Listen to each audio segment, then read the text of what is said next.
There is no tomorrow. There is no tomorrow. There is no tomorrow.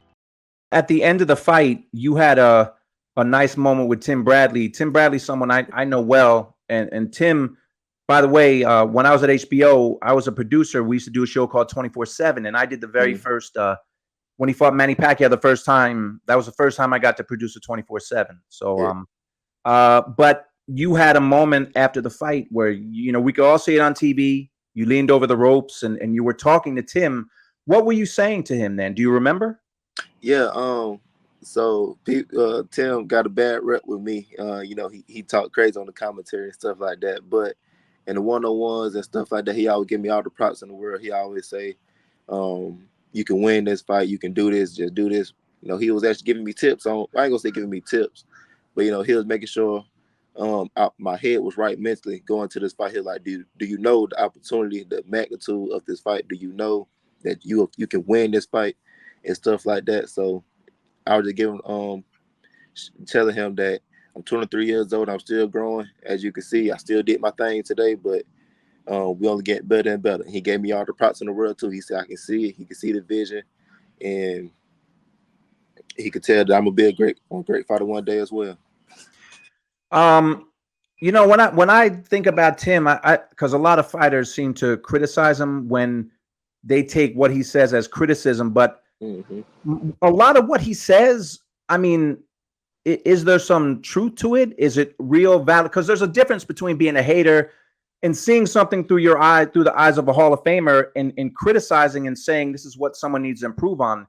Do you see that from him as like valid criticism or just kind of talking crazy?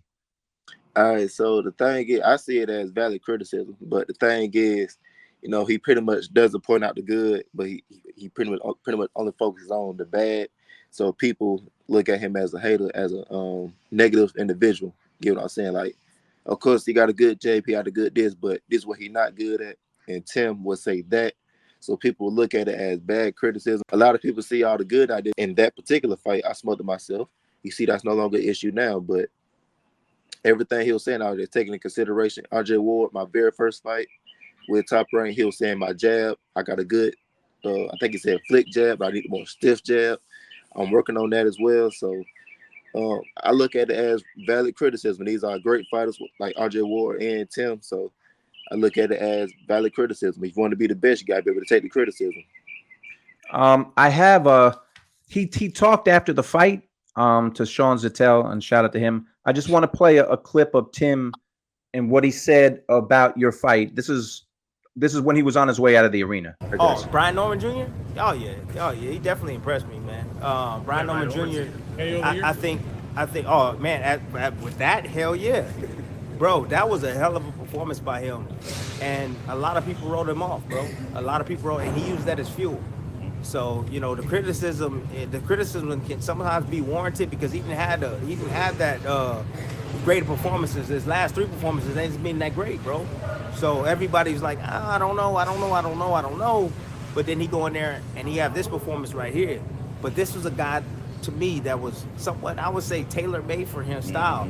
So I asked him in the fight arena, I was like, bro, you know how to fight lefties really well, bro. I was like, there's a window for you to win this fight. And he was like, absolutely, my feet. I got better feet. He's stuck in the mud all the time, Tim. He puts his head down. And so he told me the game plan, and he went out there and executed it.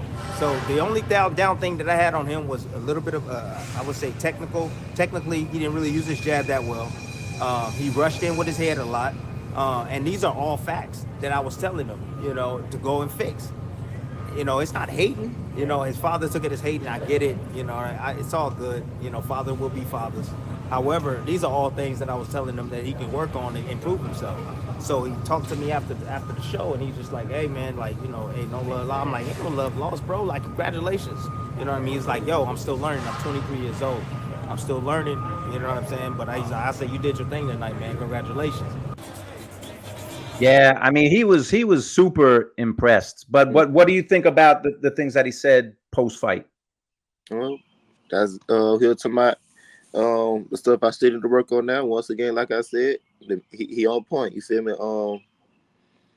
like I said, I would look at everything as a learning experience. I learned a lot in this fight, and I'm gonna take it going forward.